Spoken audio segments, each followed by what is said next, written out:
नमस्ते। आज हम एक ऐसी कहानी की पड़ताल करने वाले हैं जो सिर्फ एक कहानी नहीं बल्कि एक आप बीती है। ये उस शख्स का आंखों देखा हाल है जो तेल गांव के भयानक जंगल में एक अलौकिक शक्ति के चंगुल से जिंदा बच निकला था। चलिए सीधे कहानी के उस पल में चलते हैं जहां सब कुछ शुरू हुआ। सोचिए, 3 दोस्त, एक सुनसान जंगल और फिर एक चीख। आगे क्या हुआ? तो कहानी के इस पहले हिस्से में हम ये जानेंगे कि कैसे एक मस्ती भरी रात अचानक एक भयानक सपने में बदल गई। कहानी सुनाने वाला नरेटर बाइक चला रहा था और पीछे उसके 2 जिगरी दोस्त बैठे थे, सुरेश और अजय। रात चांदनी थी, रास्ता एकदम सुनसान। जानते हैं, तूफान से पहले वाली खामोशी, बिल्कुल वैसा ही माहौल था। तो उन्होंने बस जरा सुस्ताने के लिए बाइक रोकी। नरेटर और सुरेश एक तरफ गए, अजय दूसरी तरफ।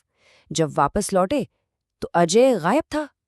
पहले तो लगा भाई मजाक कर रहा होगा, कहीं छिप गया होगा, लेकिन फिर जो हुआ वो मजाक नहीं था। जंगल से अजय की चीखें आईं, वो भागे आवाज की तरफ, और वहां जो दिखा उससे उनके पैर के नीचे से जमीन खिसक गई। पत्तों पर खून और जमीन पर किसी को घसीटने के निशान थे। साफ था, उनका दोस्त बहुत बड़ी मुसीबत में था।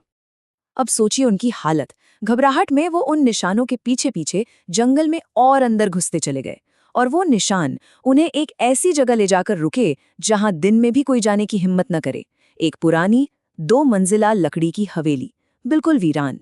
और यहीं पे कहानी एक बहुत ही दिलचस्प मोड़ लेती है। एक तरफ है नरेटर जो कहता है वो हमारा दोस्त है, हमें उसे बचाना ही होगा, और दूसरी तरफ है सुरेश जिसके मुंह से सिर्फ एक ही बात निकल रही है, वो एक चुड़ैल है, हमें यहाँ से भागना चाहिए। मतलब डर के आगे इंसान के 2 ही रास्ते होते हैं, लड़ो या भागो। तो अब कहानी उस मोड़ पर है जहां डर सिर्फ एक एहसास नहीं बल्कि आंखों के सामने की हकीकत बनने वाला है। खोज खत्म और अब शुरू होगा खौफ से आमना सामना। नैरेटर ने हिम्मत जुटाई और उस हवेली में घुस गया। अंदर हवा में ऐसी सीलन और धूल की गंध थी जैसे सालों से कोई आया न हो। और जैसे ही दरवाजा खोला, चमगादड़ों का एक झुंड चीखता हुआ बाहर निकला। एक बहुत ही बुरी आहट थी ये। वो थोड़ा और अंदर गए और फिर उनकी नजर पड़ी सीढ़ियों पर। ऊपर की मंजिल से ताज़ा खून टपक रहा था। ये देखते ही सुरेश की तो हिम्मत पूरी तरह टूट गई। लेकिन नैरेटर, उसे तो अपने दोस्त को बचाना था। वो अकेला ही ऊपर भागा। और ऊपर जो नजारा था वो किसी की भी रूह कंपा दे। पहला शिकार मिल चुका था। अजय की लाश बिना सिर के छत से उल्टी लटकी हुई थी। तभी उसे पास के एक कमरे से अजय की आवाज आई, भाई मुझे बचाओ। नैरेटिव भागा उस कमरे में और वहां उसने देखा कहानी की असली विलेन को, एक औरत काली साड़ी में जिसका सिर नहीं था, और उसके हाथ में अजय का कटा हुआ सिर था जिससे वो बोल रही थी। उस सरकटी औरत ने अजय के सिर का इस्तेमाल कर एक भयानक शर्त रखी। उसने नैरेटर से कहा, मेरा सिर ढूंढ के लाओ वरना मैं तुम्हारा सिर ले लूंगी। एक ऐसा काम जो नामुमकिन सा था। भागने की कोशिश भी नाकाम रही। उस औरत ने सुरेश को अपने वश में कर लिया। सुरेश एक कठपुतली की तरह वापस हवेली में आया और नैरेटर की आंखों के ठीक सामने उसने एक छुरी से अपना ही सिर काट दिया। अब उस हवेली में उस प्रेत आत्मा के साथ नैरेटर बिल्कुल अकेला था।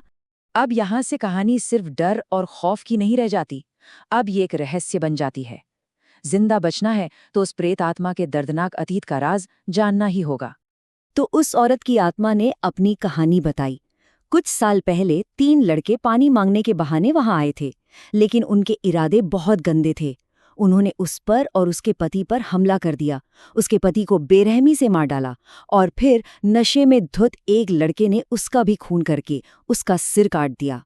तो अब नैरेटर के सामने एक साफ मिशन था। उसे सिर्फ उसका सिर ही नहीं ढूंढना था बल्कि उसकी दफनाई हुई हड्डियों को भी खोजना था, और फिर सिर और हड्डियों का एक साथ अंतिम संस्कार करना था। सिर्फ तभी उस आत्मा को शांति मिलती और नरेटर को आज़ादी। तो अब कहानी का आखिरी दौर शुरू होता है। यहाँ नरेटर अब एक डरा हुआ शिकार नहीं बल्कि एक जासूस है। जिंदा रहने का एक ही तरीका है, सुरागों को जोड़ो और पहेली सुलझाओ। उस औरत की कहानी में ही एक छोटा सा सुराग छिपा था।